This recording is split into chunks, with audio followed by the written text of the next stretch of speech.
नमस्कार बंधुरा आमी सायनी प्रमुक्त सार्थे वेलकाम। आज के निये चले एलाम सिम्पल एकटा रान्नार विषय।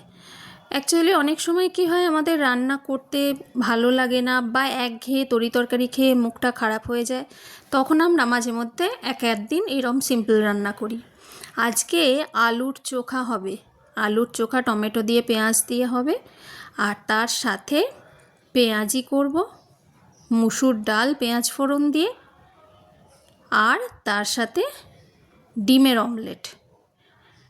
पापड़ भाजाओ करब भेबेछिलाम किन्तु परे देखलाम पापड़ भाजाटा करले एक्सट्रा हये जाबे। प्रथमे आलुगुलो खोसा समेत कुकारे दिए निलाम। छोटो साइजेर आलू नियेछिलाम, टुकरो टुकरो करे कुकारे दिए निलाम। आमार कुकार अनुयायी आमी 3টে सीटी दिलाम। एबार देखुन खूब सहजेई आलुगुलो सिद्ध हये गेछे। आलुगुलो এইভাবে তুলে নিলে জল থাকে না আলুর মধ্যে, আলু ভাতেটা চ্যাটচ্যাটে হয়ে যায় না। আমি অনেককে দেখেছি আলু ভাতে মাখে কিন্তু আলু ভাতে চ্যাটচ্যাট করে, চন্দ্রমুখী আলু অথচ চ্যাটচ্যাটে, খেতে একদম ভালো লাগে না। তো এইভাবে আলু ভাতে করে নিয়ে আলু সিদ্ধ করে নিয়ে খোসাগুলোকে ছাড়িয়ে নিলাম। খোসাগুলো ছাড়িয়ে নেওয়ার পর ওইদিকে তো আমি রেডি করলাম জিরে ফোড়ন, শুকনো লঙ্কা फोड़न दिए सर्षेर तेल बेश खानिकटा दिए गोटा गोटा शुकनो लंका दिलाम। छेले खाबे तो ताई शुकनो लंकागुलो तुले नेब, निये चटके नियेछि आगेई देखलेन। एबार এই যে আলু ভাতেগুলো খোসাগুলো ছাড়িয়ে নিলাম তার আগে একটু ফ্যানে দিয়ে রেখেছিলাম। ছাড়িয়ে নেওয়ার পর ওই টমেটো পেঁয়াজ ভাজা পুরোপুরি, পেঁয়াজটা এমন ভাজতে হবে যাতে কালো না হয়ে যায়, তাহলে আবার তিতো হয়ে যাবে, দিয়ে टमेटो भाजा पेঁয়াজ भाजाटा निलाम। छेलेर जन्य देखुन साइडे सरिये रेखेछि, ओटाय शुकनो लंका माखिनी।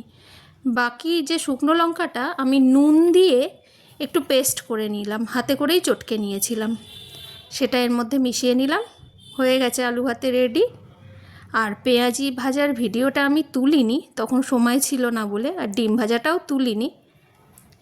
এই দেখুন আলুর চোখাটাই আজকে আমি মেন বলবো বলে, সুন্দর আলুর চোখা কিভাবে হয় সেটাই বলবো বলে ভিডিওটা বানালাম। পেঁয়াজি ভাজার ভিডিও অন্য আরেক দিন দিয়ে দেব। এই যে মুসুর ডাল পেঁয়াজ ফোড়ন দিয়ে মুসুরির ডাল আমার হাজব্যান্ডের এবং আমাদের বাড়ির সবার খুব প্রিয়। সবাই খুব সুন্দরভাবে খেয়েছি সেদিন।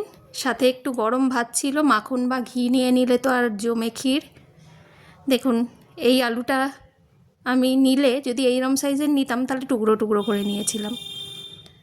আর এই যে পেঁয়াজ ভাজা জন্য পেঁয়াজ কেটেছি, টমেটো রেখেছি। আর গাজরগুলো কেন বলুন তো, আমার পুচকের জন্য, আমার ছেলের জন্য গাজরগুলো সিদ্ধ করে নিয়েছিলাম। কেমন লাগলো জানাবেন সবাই।